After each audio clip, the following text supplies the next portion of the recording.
Hello students, કેમ છો? મજામાં ને? આપણે લાસ્ટ લેક્ચરમાં ગણિતનું પ્રકરણ 2 એટલે કે બહુપદીઓ એ આપણે પૂરું કરેલું. બરાબર?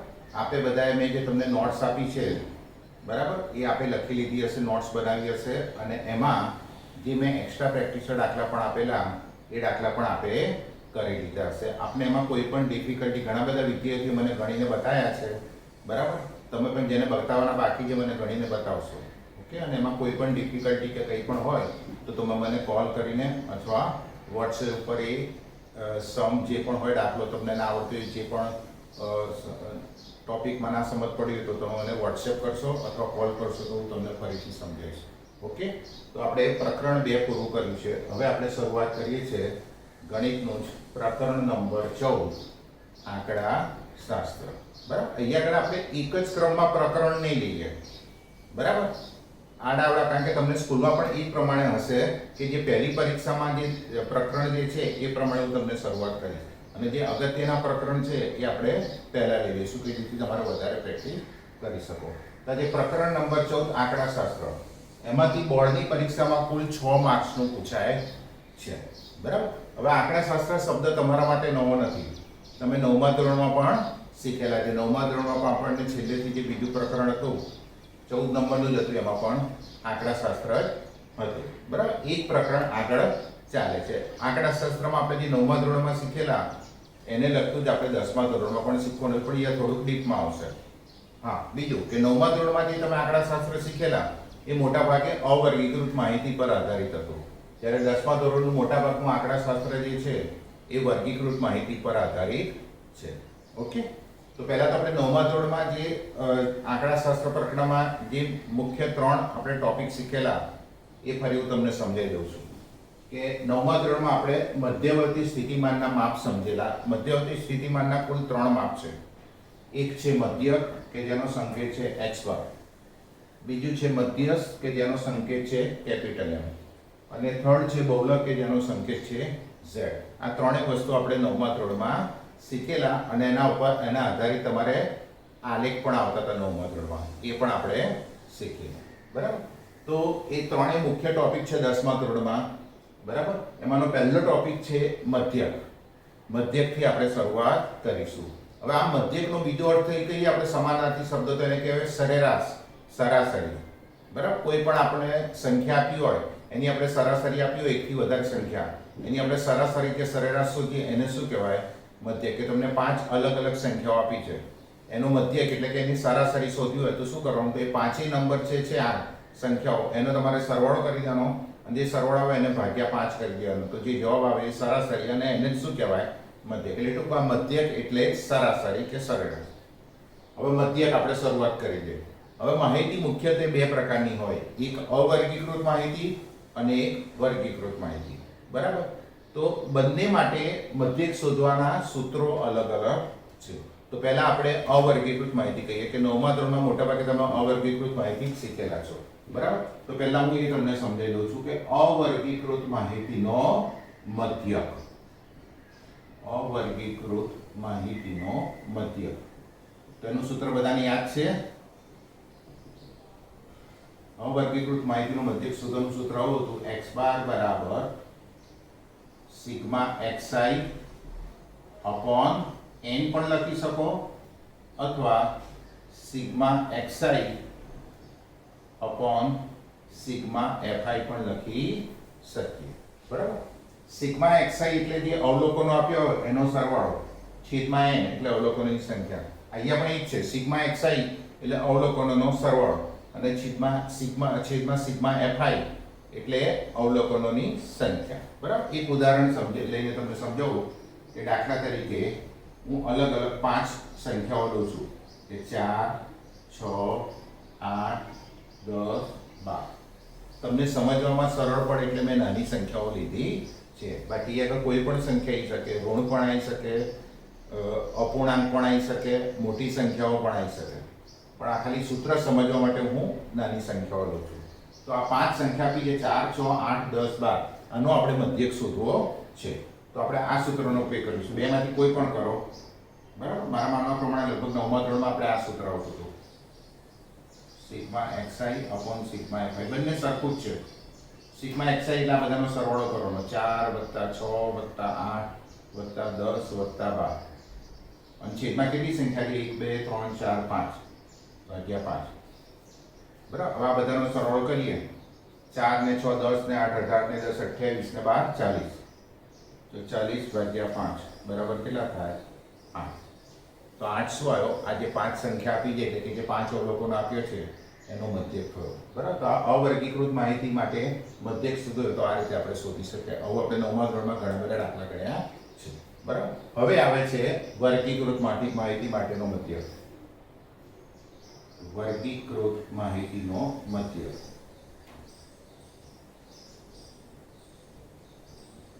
તો વર્ગીકૃત માહિતીનો મધ્યક જે શોધવાનો છે એમાં 3 અલગ અલગ સૂત્રો છે. એટલે કોઈ પણ દાખલો વર્ગીકૃત માહિતીનો આપ્યો હોય અને એનો મધ્યક આપણે શોધવો હોય તો 3માંથી કોઈ પણ રીતે તમે શોધી શકો. જે પણ રીતે શોધશો છેલ્લો જવાબ તો શું આવવાનો છે? સરખો જ આવવાનો છે. પણ કઈ રીતનો ક્યારે ઉપયોગ કરો એ આપણને ખબર હોવી જોઈએ બરાબર.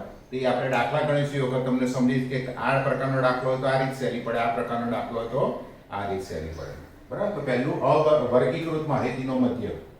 તો એનું જે પહેલું સૂત્ર છે એ રીતનું નામ છે સીધી રીત. સીધી અથવા તો એને બીજી શું કહેવાય? પ્રત્યક્ષ રીત.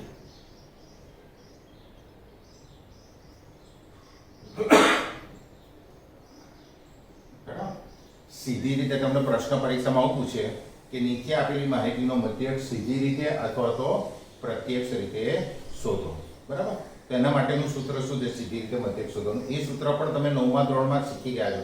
કારણ કે 9મા ધોરણમાં તમારે મધ્યકમાં વર્ગીકૃત માહિતી નાખે છે, કોષ્ટકવાળા દાખલા પણ હતા બરાબર. એનું સૂત્ર આવું છે x બાર બરાબર સિગ્મા fi xi છેદમાં સિગ્મા fi બરાબર ને? શીખેલા છે 9મા ધોરણમાં તમે. x બાર બરાબર સિગ્મા fi xi છેદમાં સિગ્મા fi બરાબર. અહીંયા સિગ્મા fi એટલે જેટલા અવલોકનો આપ્યો છે અથવા તો જે આવૃત્તિ આપી છે એનો સરવાળો સમજવાનો અને આ fi ને xi નો આપણે ગુણાકાર કરીને એનો સરવાળો કરીએ અને સિગ્મા fi xi કહેવાય. હવે આમાં fi અને xi છે એનો અર્થ શું એવું તમને સમજાવી દઉં કે જ્યાં આ જે fi લખ્યું છે ને fi ને શું કહેવાય? વર્ગની આવૃત્તિ કહેવાય. આપણને વર્ગ આપ્યો એની આવૃત્તિ એટલે કે fi એટલે આપણે આવૃત્તિ સમજવાનું. પછી xi છે એને આપણે જે વર્ગ આપ્યા હોય એની આપણે મધ્ય કિંમત તરીકે લેવાનું. એ કેવી રીતના શોધવાનું આપણે દાખલો ગણીશું ત્યારે હું તમને સમજાવીશ બરાબર. તો fi એટલે આવૃત્તિ અને xi એટલે મધ્ય કિંમત. નીચે સિગ્મા fi એટલે આવૃત્તિઓનો સરવાળો બરાબર. તો આ પહેલું સૂત્ર છે સીધી રીતે મધ્યક શોધવાનું સૂત્ર. ઓકે, આ પહેલું સૂત્ર. પછી બીજું સૂત્ર.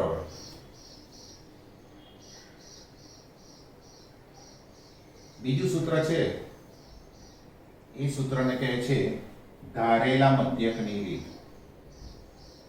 ધારેલા મધ્યકની રીત બરાબર. ધારેલા મધ્યકની રીતે મધ્યક શોધવાનું તમને કહે તો આ રીતે તમારે શોધવાનું. તો ધારેલા મધ્યકની રીત તો એનું સૂત્ર આ પ્રમાણે છે કે x બાર બરાબર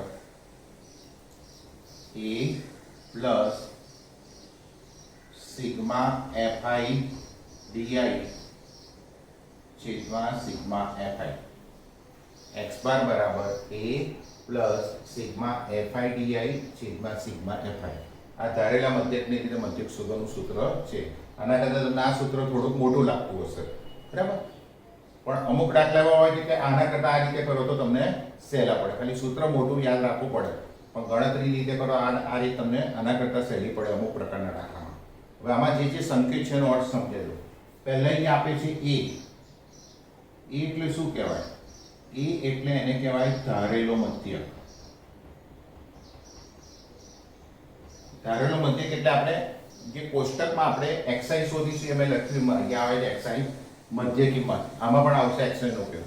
જે મધ્ય કિંમત આવે ને એમાંથી કોઈ પણ એક કિંમતને આપણે e તરીકે ધારી લેવાની. એ કિંમતને આપણે ધારેલો મધ્યક કહેવાય. એ તમે કોઈ પણ કિંમત ધારો બરાબર ધારી શકો. બને એટલી xi ની જે કિંમત આપી હોય તમને કોષ્ટકમાં બરાબર. એનું જે ખાનું એમાં જે બરાબર વચ્ચે આવતી હોય એવી કિંમત તમારે પસંદ કરવાની, તો ગણતરી તમને સહેલી પડે. બરાબર. એટલે એ એટલે ધારેલો મધ્ય.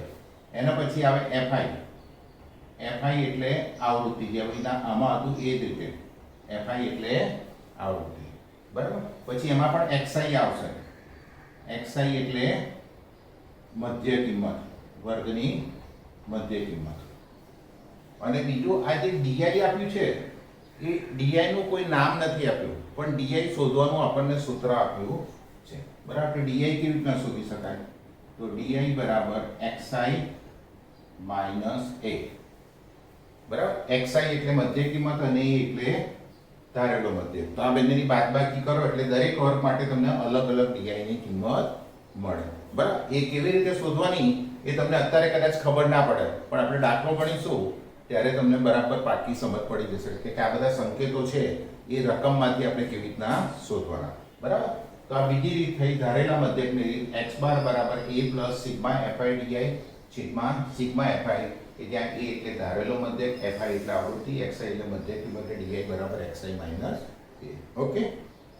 હવે છેલ્લી ત્રીજી રીત. એ રીતને કહે છે વિચલનની રીત. વિચલનની રીત અથવા તો પ્રત્યક્ષ વિચલનની રીત. બરાબર. મારી દ્રષ્ટિએ આ ત્રણેય રીતમાં ગણતરીની દ્રષ્ટિએ જો તો સૌથી સહેલામાં સહેલા દાખલા તમે આ વિચલનની રીતે તમે કરી શકો. સૂત્ર એનું મોટું છે પણ ગણતરી તમે આ રીતે તમને વધારે સહેલી પડશે. બરાબર. તો વિચલનની રીતનું સૂત્ર એ આ સૂત્રની સૂત્રમાં બહુ નાનો તફાવત છે, વધારે નથી. તો આવું છે સૂત્ર x બાર બરાબર a પ્લસ સિગ્મા, આમાં fi di છે, અહીંયા આગળ શું આવશે fi ui અને છેદમાં આવશે સિગ્મા fi. બરાબર. એમાં ઉપર fi di છે, fi di ની જગ્યાએ fi ui, નીચે સિગ્મા fi એવું છે, અને ગુણ્યા અહીંયા આગળ આવશે h, આ એક્સ્ટ્રા આવશે h. બરાબર. તો ફરી એકવાર x બાર બરાબર a plus sigma fi ui છેદમાં સિગ્મા fi ગુણ્યા h. કરેક્ટ. હવે આને હું તમને સંકેતો સમજાવું કે જ્યાં જે સંકેતો આવે છે. અમુક સંકેતો તો આમાં નાના સરખા જ છે કે a એટલે આમાં પણ શું ગણાય? ધારેલો મધ્યક. પછી fi એટલે આવૃત્તિ, xi એટલે વર્ગની મધ્ય કિંમત. બરાબર. અને h એટલે એને કહેવાય વર્ગ લંબાઈ. એટલે જે વર્ગ આપે ને વર્ગ લંબાઈ, એ વર્ગ લંબાઈ કોઈ પણ વર્ગની વર્ગ લંબાઈ કેવી રીતના શોધી શકાય? તો એ વર્ગનું જે અર્ધસીમા બિંદુ હોય અને ઉર્ધ્વસીમા બિંદુ હોય એ બંનેની શું કરી દેવાની? બાદબાકી. ઉર્ધ્વસીમા બિંદુ હંમેશા મોટું હોય, અર્ધસીમા બિંદુ નાનું હોય. તો કોઈ પણ વર્ગની વર્ગ લંબાઈ બરાબર ઉર્ધ્વસીમા બિંદુ ઓછા અર્ધસીમા બિંદુ. એ તમે 9મા ધોરણમાં શીખેલા છે. તે છતાં હું દાખલા ગણાવીશ ત્યારે ફરી તમને ગણતરી કરીને સમજાવીશ. એટલે h એટલે વર્ગ લંબાઈ. અને આ ui, અહીંયા પણ આ ui છે એનું નામ નથી પણ એનું સૂત્ર છે. ui શોધવાનું સૂત્ર છે. ui બરાબર xi minus a upon h. ui બરાબર xi minus a upon h. એટલે xi એટલે આ મધ્ય કિંમત, એ એટલે ધારેલો મધ્યક. આમાં આપણે xi માઈનસ એ તો શોધતા હતા પણ એને h વડે ભાગાકાર કરવાનો વર્ગ લંબાઈ વડે, એટલે આપણને કોની કિંમત મળે? ui. બરાબર. તો આ પ્રમાણે પહેલું, બીજું અને ત્રીજું ત્રણ પ્રકારના સૂત્રો છે. એક સીધી રીત એટલે કે પ્રત્યક્ષ રીત, બીજી ધારેલા મધ્યકની રીત અને ત્રીજી વિચલનની રીત. જો રકમમાં તમને કશું જ ના આપ્યું હોય, ખાલી એમ કે નીચે આપેલા આવૃત્તિ વિતરણનો મધ્યક શોધો, તો તમે આ ત્રણેયમાંથી કોઈ પણ રીત કરી શકો. તમને જે સહેલી લાગે તમારે કરવાની. બરાબર. તો કોઈક વાર જો ચોક્કસ આપે કે ભાઈ નીચે આપેલા આવૃત્તિ વિતરણનો મધ્યક ધારેલા મધ્યકની રીતે શોધો કે વિચલનની રીતે શોધો એવું આપ્યું હોય તો ફરજિયાત તમારે એ જ રીત કરવી પડે. અને ના આપ્યું હોય તો તમે આ ત્રણેયમાંથી કોઈ પણ રીતે કરો. બરાબર. કોઈ પણ દાખલો ત્રણેયમાંથી કોઈ પણ રીતે કરશો, ત્રણેય રીતે જવાબ એક સરખો જ આવશે. બરાબર. આ રીતે કરો, આ રીતે કરો, આ રીતે જવાબ એક સરખો જ આવશે બધામાં. એટલે તમે કોઈ પણ રીતે દાખલો કરી શકો. ઓકે. તો આપણે આ થયા મધ્યક ઉપર આધારિત સૂત્રો કે મધ્યક કેવી રીતના શોધી શકવાનું. અને હવે આપણે મધ્યકના દાખલા પણ ગણીશું. ઓકે, તો આપણે મધ્યક ઉપર આધારિત 3 પ્રકારના સૂત્રો જોયા, બરાબર. હવે તેના પર આધારિત સ્વાધ્યાયની આપણે શરૂઆત કરી છે. અહીંયા હું એક્સ્ટ્રા દાખલા વધારે કેમ નથી કરાવતો, કારણ કે સ્વાધ્યાયમાં જ પૂરતા દાખલા આપેલા છે. હું તમને પ્રેક્ટિસ માટે એક્સ્ટ્રા દાખલા આપીશ, બરાબર. પણ દાખલાની રીત બહુ લાંબી છે, મોટી, એટલે હું અત્યારે એક્સ્ટ્રા દાખલા ગણાવતો નથી, બરાબર. આમાં જ તમારા સ્વાધ્યાય 14.1માં હું જેટલા દાખલા છે એ બધા ત્રણેય રીતે હું તમને સમજાવી દઈશ, બરાબર.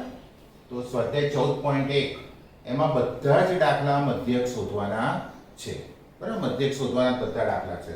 તો આ પ્રશ્ન નંબર 1 આપેલો છે. એમાં શું આપે છે કે લોકોમાં પર્યાવરણ સંબંધી કેટલી જાગૃતતા છે, બરાબર. એનો એક સર્વે કરવામાં આવ્યો, બરાબર. કે ઘેર પૂછવામાં આવ્યું કે ભાઈ તમારા ઘરમાં કેટલા છોડ વાવેલા છે, કેટલા પ્લાન્ટ વાવેલા, એ પ્રકારનો એક સર્વે કરવામાં આવ્યો, બરાબર. અને એના પ્રકારની માહિતી આપેલી છે. તો રકમમાં તમને આ 2 પ્રકારની માહિતી આપી છે. એક ખાનામાં તમને છોડની સંખ્યા આપી છે કે તમારા ઘરમાં કેટલા છોડ વાવેલા છે, અને બીજું શું આપેલું છે, બીજા ખાનામાં તમને ઘરની સંખ્યા. એ જે પ્રશ્નમાં જ રકમ જે તમને આડું ખાનું આપી છે, પણ આપણે બીજા 2 ખાના એક્સ્ટ્રા બનાવવાના છે ગણતરી માટે, એટલે હું એ ખાનું ઊભું કરી દઉં છું, બરાબર. રકમમાં 2 ખાના આડા આપેલા છે તમારે, પણ એને ઊભું કરું છું. તો પહેલા ખાનામાં છોડની સંખ્યા આપી છે, બીજા ખાનામાં ઘરની સંખ્યા આપી છે, અને આપણે શું શોધવાનું છે, આનો મધ્યક શોધવાનો છે. કઈ રીતે શોધવાનો છે એવું કશું કીધું નથી, બરાબર. તો આપણે વારાફરતી ત્રણેય રીતે દાખલા ગણીશું. અમુક દાખલા પહેલી રીતે, અમુક દાખલા બીજી રીતે, અને અમુક દાખલા ત્રીજી રીતે, બરાબર. તો આ પહેલો દાખલો છે એ આપણે પહેલી રીતે એટલે પ્રત્યક્ષ રીતે કરીશું, બરાબર. તો પ્રત્યક્ષ રીતે મધ્યક શોધવાનું સૂત્ર છે x બાર બરાબર સિગ્મા fi xi છેદમાં સિગ્મા fi. હવે આ પ્રત્યક્ષ રીતે કેમ કર્યું એ પણ હું તમને દાખલો પત્યા પછી તમને સમજાવીશ કે આ રીતે, આ પ્રકારના દાખલામાં આ રીત સહેલી પડશે કેમ, એ આપણે દાખલો પૂરો થાય પછી તમને સમજાવીશ, બરાબર. તો આ 2 વસ્તુ તમને આપેલી છે કે જો 0 થી 2 તો એમાં 1 આવૃત્તિ, આ આવૃત્તિ છે બીજા ખાનામાં fi, એટલે 2 થી 4 માં 2, 4 થી 6 માં 1, 6 થી 8 માં 5, 8 થી 10 માં 6, 10 થી 12 માં 2, 12 થી 14 માં 3. તો આ વર્ગ આપેલા છે અને અહીંયા પર શું આપેલું છે, આવૃત્તિ. આ શું આપેલી છે, એટલે 0 થી 2 છોડની સંખ્યા, એટલે જે ઘરમાં 0 થી લઈને 1 પણ છોડ ના આવે અથવા 1 હોય 2, એટલે 0 થી લઈને 2 છોડ હોય એવા એક ઘર છે. પછી જે ઘરમાં 2 થી લઈને 4 છોડ આપ્યા હોય, 2 છોડ હોય, 3 છોડ હોય, 4 એવા 2 ઘર છે. એ પ્રમાણે અલગ અલગ છોડ પ્રમાણે ઘરની માહિતી આપી છે. આનો આપણે મધ્યક શોધવાનો છે. તો આપણે પ્રત્યક્ષ રીતનો ઉપયોગ કરીશું. તો એનું સૂત્ર છે x બાર બરાબર સિગ્મા fi xi છેદમાં સિગ્મા fi. આ fi આપણને આપેલું છે. બીજા ખાનામાં હંમેશા, દરેક દાખલામાં બીજા ખાનામાં હંમેશા આવૃત્તિ હોય, એનો સંકેત છે fi. ત્રીજું ખાનું હંમેશા દરેક રીતમાં મધ્યક શોધવામાં ત્રીજું ખાનું હંમેશા આપણે xi નું બનાવવાનું. xi એટલે મધ્ય કિંમત, વર્ગની મધ્ય કિંમત, બરાબર. દરેક વર્ગની આપણે મધ્ય કિંમત શોધવાની. મોઢે પણ શોધી શકાય, ના મોઢે ખબર પડે તો ગણતરી કરી. પહેલો વર્ગ છે 0 થી 2 ની મધ્ય કિંમત શોધો, શું કરવાનું, તો આ બંનેનો સરવાળો કરીને 2 વડે ભાગવાનો, એટલે કે 0 + 2 ભાગ્યા 2. જો આ રીતે બતાવો, xi બરાબર 0 + 2 ભાગ્યા 2. 0 + 2 એટલે 2, 2 ભાગ્યા 2 તો શું આવે, 1. તો આ વર્ગની મધ્ય કિંમત શું આવે, 1. મધ્ય કિંમત એટલે 0 અને 2 ની વચ્ચે મધ્યમાં જે કિંમત આવતી હોય. બીજાની કેટલી, 3. 2 + 4 ભાગ્યા 2. 2 + 4 ભાગ્યા 2. 2 + 4 કેટલા, 6. 6 ભાગ્યા 2 કેટલા થાય, 3. તો અહીંયા આગળ 3. એટલે અહીંયા 4 + 6 10, 10 ભાગ્યા 2 5. 6 + 8 14 ભાગ્યા 2 7. પછી 8 ને 10 18 ભાગ્યા 2 9. 12 ને 10 22 ભાગ્યા 2 11. અને 14 ને 12 26 ભાગ્યા 2 એટલે 13. હવે અહીંયા તમે દર વખતે આવી અલગ અલગ ગણતરી કરવી શક્ય જરૂરી નથી. તમે બરાબર પહેલા એક ગણતરી કરો પછી આ મોઢે લખી શકો. તમે કેવી રીતે લખી શકે સમજાવું. તો એના માટે પણ શું છે કે આ વર્ગની વર્ગ લંબાઈ છે એ સરખી હોવી જોઈએ. જો તમે એ કહ્યું કે બધા વર્ગમાં 2 સંખ્યા વચ્ચે 2 નો તફાવત છે. 2 - 0 2, 4 - 2 2, 6 - 4 2, 8 - 6 2, 10 - 8 2, 12 - 10 2, 14 - 12 2. તો આ જે તફાવત છે ને વર્ગ લંબાઈ કહેવાય. એટલે વર્ગ લંબાઈ સરખી હોય ત્યારે આપણે આ ગણતરી તમે મોઢે કરી શકો. કે પહેલાની ખાલી કરવાની કે 0 + 2 ભાગ્યા 2 કાઢી. હવે તફાવત 2 નો છે ને, વર્ગ લંબાઈ 2, તફાવત 2 મેં ગણાવ્યું. 2 - 0 2, 4 - 2 2. તો સીધે સીધું આમાં તમે 2 ઉમેરી દો તો આવી જાય. જો પહેલું એક છે ને, 1 + 2 3, 3 + 2 5, 5 + 2 7, 7 + 2 9, 9 + 2 11, 11 + 2 13. બરાબર. એટલે મોઢે પણ તમે કરી શકો. તો આપણે xi શોધી દો. સમજ પડી ગઈ ને xi શોધવામાં. હવે છેલ્લે fi xi. fi xi એટલે fi અને xi નો ગુણાકાર. બીજા ખાનામાં fi છે, ત્રીજા ખાનામાં xi, તો આ બંનેનો ગુણાકાર કરવાનો. એફઆઈ ને એક્સઆઈ નો ગુણાકાર 1 ગુણ્યા 1 1 એકા 1 પછી આ 2 ગુણ્યા 3 2 તરી 6 1 ગુણ્યા 5 5 5 સીતા 35 6 નવા 54 2 ગુણ્યા 11 એટલે કે 11 દુ 22 અહીંયા 3 ગુણ્યા 13 એટલે કે 13 ગુણ્યા 3 13 તરી 39 બરાબર 1 ગુણ્યા 1 2 તરી 6 1 ગુણ્યા 5 5 સીતા 35 6 નવા 54 2 ગુણ્યા 11 22 અને 3 ગુણ્યા 13 39 આ પ્રમાણે આ બે ખાનાની કિંમતનો ગુણાકાર કરી નાખો હવે આ બધાનો સરવાળો કરવાનો એને કહેવાય સિગ્મા એફઆઈ એક્સઆઈ તો બધાનો સરવાળો કરી લો 1 ને 6 7 ને 5 12 ને 5 17 ને 4 21 ને 2 23 ને 9 32 બધી પડી 3 3 ને 3 6 6 ને 5 11 11 ને 2 13 ને 3 16 એટલે 162 ટોટલ આવે બે વાર સરવાળો કરવાનો એકવાર ભૂલો તો બીજી વાર ખબર પડે ફરી એકવાર 1 ને 6 7 ને 5 12 ને 5 17 ને 4 21 ને 2 23 ને 9 32 બધી પડી 3 3 ને 3 6 ને 5 11 ને 2 13 ને 3 16 સાચું છે અને બીજું આ એફઆઈ છે ને એનો સરવાળો કરવાનો જેને કહેવાય સિગ્મા એફઆઈ તો 1 + 2 3 3 ને 1 4 4 ને 5 9 9 6 15 15 ને 2 17 ને 3 20 બરાબર હવે સીધી રીતે મધ્યક શોધવાનું જે સૂત્ર છે એ આપણે લખવાનું તો સૂત્ર છે x = સિગ્મા એફઆઈ એક્સઆઈ છેદમાં સિગ્મા એફઆઈ બરાબર સિગ્મા એફઆઈ એક્સઆઈ કેટલા 162 અને સિગ્મા એફઆઈ કેટલા 20 હવે 162 અને 20 ને સીધે સીધો છેદ ઉડશે નહીં પહેલા જેટલો છેદ ઉડાડે ઉડતો હોય એટલો ઉડાડીએ પહેલા આપણે બે છેદ ઉડાડીએ બે ઉડાડો તો શું આ બે આવશે 10 અહીંયા બે છેદ ઉડાડો તો 2 * 2 = એટલે શું આવશે 81 છેદમાં 10 હવે છેદમાં 10 100 1000 આવે તો તમે સીધું જ દશાંશ ચિહ્ન મૂકી શકો તો છેદમાં કેટલા જીરો છે તો જમણી બાજુથી એક આંકડા પછી દશાંશ ચિહ્ન મૂકી દો એટલે એક પછી દશાંશ ચિહ્ન એટલે 8 અને 1 ની વચ્ચે દશાંશ ચિહ્ન આવે તો શું આવશે 8.1 8.1 તો જવાબ આજે આપણને આવૃત્તિ વિતરણ આપ્યું જેનો મધ્યક શું આપ્યો છે 8.1 બરાબર હવે આ પ્રશ્ન પૂછે કે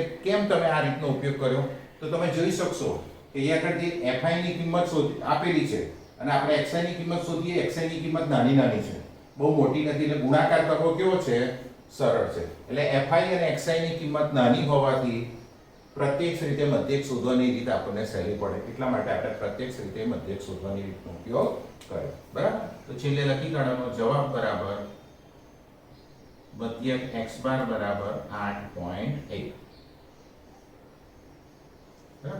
મધ્યક x બાર બરાબર 8.1 ખબર પડી ગઈ ને સહેલી છે ગણતરી અઘરી નથી હવે બીજો દાખલો સેમ આ જ રીતે બીજો દાખલો એક ગણાય છે એટલે એક જ રીતના બબ્બે દાખલા ગણો એટલે તમને રીત પાકી સમજ પડી જશે બરાબર બીજી રીત આ પ્રમાણે બીજી રકમ આ પ્રમાણે આપી છે આમાં શું આપી છે કે એક ફેક્ટરી છે એના જે કર્મચારીઓ છે એનું જે દૈનિક મહેનતાણું એટલે કે દૈનિક એમને કેટલા રૂપિયા પગાર મળે છે બરાબર એની માહિતી આપેલી છે બરાબર તેનો આપણે મધ્યક શોધવાનો છે તો રકમ આ પ્રમાણે આપી છે કે પહેલા ખાનામાં દૈનિક મહેનતાણું આપ્યું છે અને બીજા ખાનામાં કર્મચારીઓની સંખ્યા આપી છે બરાબર એમાં પણ રકમ તમને આડા ખાનામાં આપી છે પણ આપણે બીજા બે ખાના બનાવવાના એટલે મેં ઊભું ખાનું બનાવી દીધું છે જો પહેલા ખાનામાં જે મહેનતાણું આપ્યું છે શેમાં આપ્યું છે રૂપિયામાં આપ્યું છે કે 500 થી 520 520 થી 540 540 થી 560 560 થી 580 580 અને અહીંયા કર્મચારીની સંખ્યા 12 14 8 6 10 અનોટ શું સમજવાનું